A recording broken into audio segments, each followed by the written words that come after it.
نبی کریم صلی اللہ علیہ وسلم نے فرمایا، میں قرآن پاک کی ایک ایسی آیت جانتا ہوں کہ جو کوئی اس آیت کو مضبوطی سے تھام لے تو یہ اس کے لیے کافی ہو جائے گی، اس کی زندگی کی تمام مشکلات حل ہو جائیں گی، دنیا اور آخرت کی تمام کامیابیاں اس کے نصیب میں آ جائیں گی۔ وہ آیت یہ ہے، بسم اللہ الرحمن الرحیم۔ روایات میں آتا ہے کہ رسول اکرم صلی اللہ علیہ وسلم طلب مغفرت کے سلسلے میں کبھی کبھی یہ شعر بھی پڑھا کرتے تھے، اے اللہ اگر تو معاف فرمائے تو سارے گناہ معاف فرما دے، بھلا تیرا کون ایسا بندہ ہوگا کہ جس نے گناہ نہ کیے ہوں۔ اسی مفہوم میں عربی کا ایک شعر ہے، کون ایسا شخص ہے جس نے کبھی کوئی برائی نہ کی ہو اور جس کے پاس صرف نیکیاں ہی نیکیاں ہوں۔ حقیقت یہی ہے کہ کوئی اس بات کا دعویٰ نہیں کر سکتا ما ساکت کہ اس نے کبھی کوئی برائی نہیں کی ہے، اور لہ الحسنی فقط کہ اس کے پاس صرف نیکیاں ہی نیکیاں ہیں، کیونکہ نفس اور شیطان انسان کے دو سب سے بڑے دشمن ہیں۔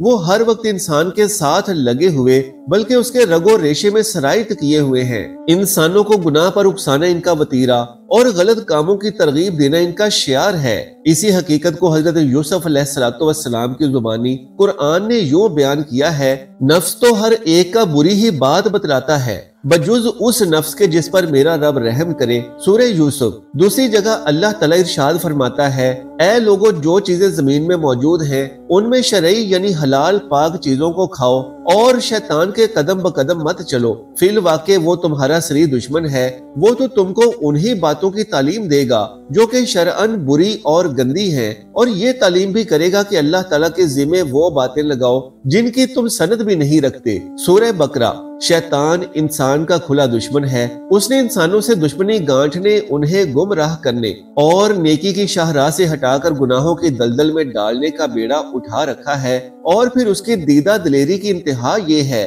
کہ اس کام کے لیے اس نے قیامت تک کے لیے اللہ تعالیٰ سے مہلت مانگ رکھی ہے۔ دوسری طرف اللہ کی شان بے نیازی کا یہ عالم کہ اس نے اس کی مانگ پوری بھی کر دی ہے۔ ارشاد خداوندی ہے، وہ شیطان کہنے لگا کہ مجھ کو مہلت دیجئے قیامت کے دن تک۔ اللہ تعالیٰ نے فرمایا کہ تجھ کو مہلت دی گئی۔ وہ کہنے لگا بسبب اس کے کہ آپ نے مجھ کو گمراہ کیا ہے، میں قسم کھاتا ہوں کہ میں ان کے لیے آپ کی سیدھی راہ پر بیٹھوں گا، پھر ان پر حملہ کروں گا، ان کے آگے سے بھی اور ان کے پیچھے سے بھی، اور ان کی داہنی جانب سے بھی اور ان کی بائیں جانب سے بھی، اور آپ ان میں اکثروں کو احسان ماننے والا نہ پائیں گے۔ سورہ اعراف۔ اس سے معلوم ہوا کہ کوئی انسان خطاؤں سے خالی نہیں ہے، خطا اور لغزش انسانی سرشت میں داخل ہے۔ ایک حدیث میں رسول اللہ صلی اللہ علیہ وسلم نے ارشاد فرمایا، ہر آدمی خطا کار ہے، کوئی ایسا نہیں ہے جس سے کبھی کوئی خطا اور لغزش سرزد نہ ہو، اور خطا کاروں میں وہ بہت اچھے ہیں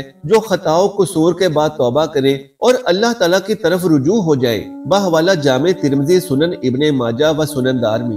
اسی لیے اللہ تعالیٰ انسانوں کو سیدھی راہ دکھانے کے لیے اور برائیوں سے پھیر کر نیکیوں کی طرف لے جانے کے لیے ہر زمانے میں اپنے رسول اور پیغمبر بھیجتا رہا ہے اور کتابیں نازل کرتا رہا ہے۔ پھر بھی انسانوں سے نفس و شیطان کے بہکاوے میں آ کر اگر گناہ ہو جائیں تو ان کی مغفرت اور صفائی کے لیے اللہ تعالیٰ نے محض اپنے فضل و کرم سے انسانوں کو ایک عظیم سوغات اور سدا بہار تحفہ عطا کیا ہے، اور وہ ہے توبہ۔ توبہ لکھنے، بولنے اور سننے میں ایک بہت چھوٹا سا لفظ ہے، لیکن اپنے اندر معانی و مفاہیم کی ایک وسیع اور عظیم تر کائنات رکھنے والا ہے۔ انسان چاہے جس قدر بھی گناہ کر لے، حتیٰ کہ کفر اور شرک کا بھی مرتکب ہو، لیکن جب وہ اللہ تعالیٰ کی طرف رجوع کرتا ہے، اس سے اپنے گناہوں کی معافی مانگتا ہے، تو اللہ تعالیٰ اس کے سارے گناہ معاف فرما دیتے ہیں، چاہے اس کے گناہ سمندر کی جھاگ کے برابر ہی کیوں نہ ہو، اور گناہ کثرت میں ڈھیر لگتے لگتے اگر آسمان تک بھی پہنچ جائیں تو اللہ تعالیٰ انہیں بھی معاف فرما دیتے ہیں، اور کثرت کی ذرا بھی پرواہ نہیں کرتے۔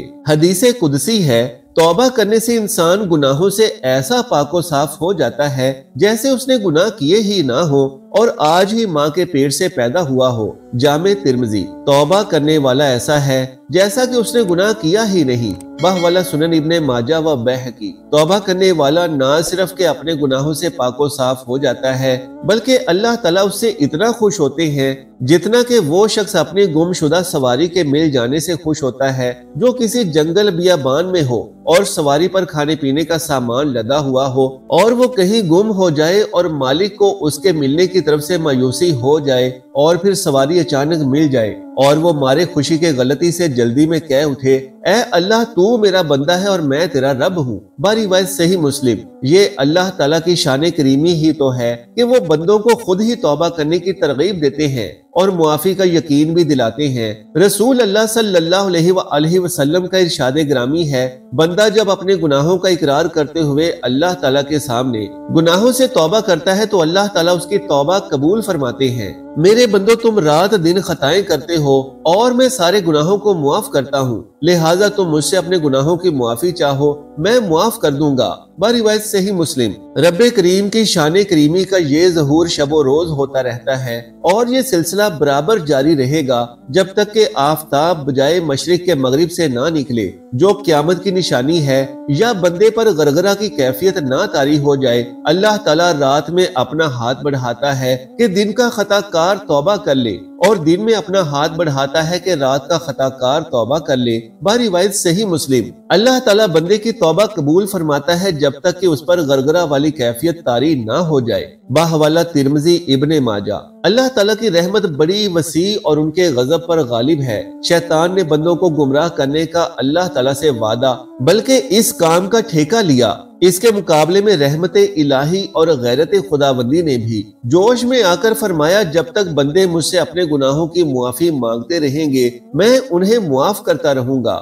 روایت مسند احمد بن حنبل۔ استغفار سے اللہ تعالیٰ نہ صرف گناہوں کی مغفرت فرماتے ہیں بلکہ تنگی سے فراخی نصیب فرماتے ہیں، غموں سے نجات دیتے ہیں اور بے سان و گمان رزق عطا فرماتے ہیں۔ باحوالہ مسند احمد، سنن ابی داؤد و سنن ابن ماجہ۔ قرآن کریم میں حضرت نوح علیہ السلام کی زبانی ارشاد ہوا، میں نے ان سے کہا تم اپنے پروردگار سے گناہ بخشواؤ، بے شک وہ بڑا بخشنے والا ہے، کثرت سے تم پر بارش بھیجے گا اور تمہارے مال و اولاد میں ترقی دے گا اور تمہارے لیے باغ لگا دے گا اور تمہارے لیے نہریں بہا دے گا۔ سورہ نوح۔ حق تعالیٰ کی رحمت و موقع اور بہانہ کی تلاش میں رہتی ہے، جہاں تھوڑا سا بہانہ ملا وہی لطف و کرم کی برسات شروع ہو گئی۔ رحمت حق بہانہ می جوید، رحمت حق واقعی بہانہ ڈھونڈتی ہے اور بزرگان خدا سے واشگاف انداز میں کہتی ہے، آپ کہہ دیجئے کہ اے میرے بندو جنہوں نے گناہ کر کے اپنے اوپر زیادتیاں کی ہیں کہ تم خدا کی رحمت سے نا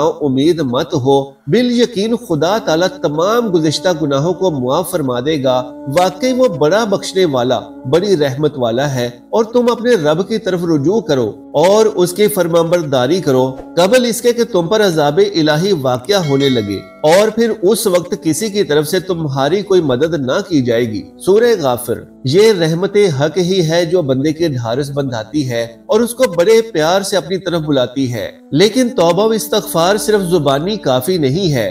زبان سے اللہ توبہ کہنے سے توبہ نہیں ہوتی، بلکہ توبہ کی حقیقت یہ ہے کہ گناہوں پر شرمندگی ہو، خدا کی بڑائی کا خیال کر کے گناہ پر نادم اور پشیمان ہو اور آئندہ کے لیے گناہوں سے بچنے کا مضبوط ارادہ کرے، حقوق اللہ تعالیٰ اور حقوق العباد میں سے جس قدر ضائع کیے ہوں سب ادا کرے، تب پھر اللہ کی رحمت کا امیدوار اور خواست گزار ہو۔ حقیقت یہ ہے کہ توبہ سے دل کو سکون اور روح کو چین نصیب ہوتا ہے، کیونکہ بندہ جب سچی توبہ کرتا اور اطاعت الہی کو اپنا شعار بنا لیتا ہے تو اس کا دل پرسکون اور نفس مطمئن ہو جاتا ہے اور اس گناہ کا احساس زائل ہو جاتا ہے جس سے اس کے دل میں بے چینی اور شخصیت میں اضطراب پیدا ہوا تھا۔ نبی آخر الزمان حضرت محمد مصطفیٰ صلی اللہ علیہ وسلم نے فرمایا کہ میں قرآن مجید کی ایک ایسی آیت جانتا ہوں، اگر تمہیں معلوم ہو جائے اور لوگ اس آیت کو تھام لیں، اس کو پکڑ لیں تو ان کے لیے وہ آیت کافی ہے، یعنی قرآن کی صرف ایک آیت، جسے نبی کریم صلی اللہ علیہ وسلم نے فرمایا کہ میں جانتا ہوں اگر لوگ اس کو تھام لیں، اس پر عمل پیرا ہو جائیں، اس کو اپنی روحوں میں اتار لیں، اس کو اپنے روزمرہ کے عمل کا حصہ بنا لیں، اس پر یقین و ایمان کا جہان آباد کر لیں، تو فرمایا کہ وہ ایک آیت ہی ان کی پوری زندگی کے لیے کافی ہے، اللہ اکبر کبیرہ۔ اور وہ آیت جو حضور نے بتائی وہ آیت یہ ہے، وَمَن يَتَّقِ اللَّهَ يَجْعَل لَّهُ مَخْرَجًا وَيَرْزُقُهُ مِنْ حَيْثُ لَا يَحْتَسِبُ، اور جو شخص اللہ سے ڈرتا ہے، تقوی اختیار کرتا ہے، اللہ اس کے لیے مشکلات سے نکلنے کا راستہ بنا دیتا ہے اور اسے ایسی جگہ سے رزق دیتا ہے جہاں سے اسے گمان بھی نہیں ہوتا۔ چنانچہ مسند احمد میں حدیث ہے کہ سیدنا ابو ذر رضی اللہ تعالیٰ عنہ سے روایت ہے، وہ کہتے ہیں نبی کریم صلی اللہ علیہ وآلہ وسلم نے مجھ پر اس آیت کی تلاوت کی حتیٰ کہ آیت سے فارغ ہوئے، اور پھر فرمایا کہ اے ابو ذر، اگر تمام لوگ اس آیت کو پکڑ لیں تو یہ ان سب کو کفایت کرے گی۔ پھر آپ صلی اللہ علیہ وآلہ وسلم اس آیت کو بار بار دہراتے تھے یہاں تک کہ مجھے نیند آ گئی۔ اللہ کے تقوی کا مقام و مرتبہ واضح کرنے کا یہ بہت حسین اور دلکش انداز ہے، اور اس اعتبار سے یہ قرآن مجید کا منفرد مقام ہے۔ یہاں پر ایک اہم نقطہ یہ سمجھ لیں کہ حقیقی تقوی دل کا تقوی ہے، جس کے بارے میں حضور صلی اللہ علیہ وآلہ وسلم نے ایک مرتبہ اپنے دست مبارک سے اپنے سینے مبارک کی طرف اشارہ کرتے ہوئے فرمایا کہ اصل تقوی یہاں دل کے اندر ہوتا ہے۔ آپ نے یہ بات 3 مرتبہ ارشاد فرمائی۔ اس کا مطلب یہ ہے کہ تقوی کا براہ راست تعلق انسان کے دل کے ساتھ ہے۔ اگر دل میں تقوی نہیں تو جبہ و دستار کا اہتمام اور متقیانہ وضاقتہ کی حیثیت بہروب سے زیادہ کچھ نہیں۔ چنانچہ اس آیت میں اہل تقوی کو بہت بڑی بشارت سنائی جا رہی ہے کہ اگر کسی بندہ مومن کا تقوی اللہ تعالیٰ کی نگاہ میں مقبول و منظور ہوا تو اس کے لیے مشکل سے مشکل صورتحال سے نکلنے کا کوئی نہ کوئی راستہ ضرور پیدا کر دیا جائے گا۔ جیسے حضرت موسیٰ علیہ السلام بنی اسرائیل کو لے کر مصر سے نکلے تو فرعون نے انہیں ساحل سمندر پر جا لیا۔ اب آگے سمندر تھا اور پیچھے فرعون کا لشکر، بظاہر بچ نکلنے کا کوئی راستہ نہیں تھا، مگر اللہ تعالیٰ نے سمندر کو پھاڑ کر ان کے لیے راستہ پیدا کر دیا۔ اسی طرح جب حضور صلی اللہ علیہ وآلہ وسلم غار ثور میں تشریف فرما تھے تو مشرکین مکہ میں سے کچھ لوگ آپ کی کھوج میں غار کے دہانے پر پہنچ گئے تھے۔ انہیں دیکھ کر حضرت ابو بکر رضی اللہ تعالیٰ عنہ نے عرض کیا کہ حضور، اگر ان لوگوں نے نیچے اپنے قدموں کی طرف بھی دیکھ لیا تو ہم انہیں نظر آ جائیں گے۔ حضور صلی اللہ علیہ وآلہ وسلم نے حضرت ابو بکر کو تسلی دیتے ہوئے فرمایا کہ آپ فکر مت کریں، اللہ ہمارے ساتھ ہے۔ اس موقع پر بھی اللہ تعالیٰ نے ایسی صورتحال پیدا فرما دی کہ مشرکین آپ صلی اللہ علیہ وآلہ وسلم کو نہ دیکھ سکے۔ حضور کے سفر طائف کی مثال لیں تو بظاہر وہاں سے آپ خالی ہاتھ واپس آئے تھے، لیکن اس کے بعد اللہ تعالیٰ نے آپ صلی اللہ علیہ وآلہ وسلم کے لیے مدینہ سے کھڑکی کھول دی اور ایسے حالات پیدا فرما دیے کہ آپ صلی اللہ علیہ وآلہ وسلم کے مدینہ تشریف لے جانے سے پہلے ہی وہاں انقلاب آ گیا۔ یہ مثالیں گواہ ہیں کہ اللہ تعالیٰ مشکل سے مشکل حالات میں بھی اپنے متقی بندوں کے لیے ضرور مخرج پیدا فرماتا ہے۔ چنانچہ اقامت دین کی جد و جہد میں مصروف اہل ایمان کے لیے اس آیت مطالعہ کے ان الفاظ میں یہ خوشخبری ہے کہ اللہ کا تقوی اختیار کرتے ہوئے اپنی کوششیں پورے خلوص سے جاری رکھیں۔ جب اللہ تعالیٰ کو ان کوششوں کی کامیابی منظور ہوگی تو حیرت انگیز طریقے سے منزل خود چل کر ان کے سامنے آ جائے گی۔ اللہ تبارک و تعالیٰ سے دعا ہے کہ نیکی کی بات کو سننے سمجھنے اور اس پر عمل کرنے کی طاقت و توفیق مرحمت فرمائے۔ میرا سنانا اور آپ کا سننا اپنی بارگاہ میں قبول و منظور فرمائے، آمین یا رب العالمین۔ جزاک اللہ خیرن کثیرا۔ اللہ ہم سب کا حامی و ناصر ہو۔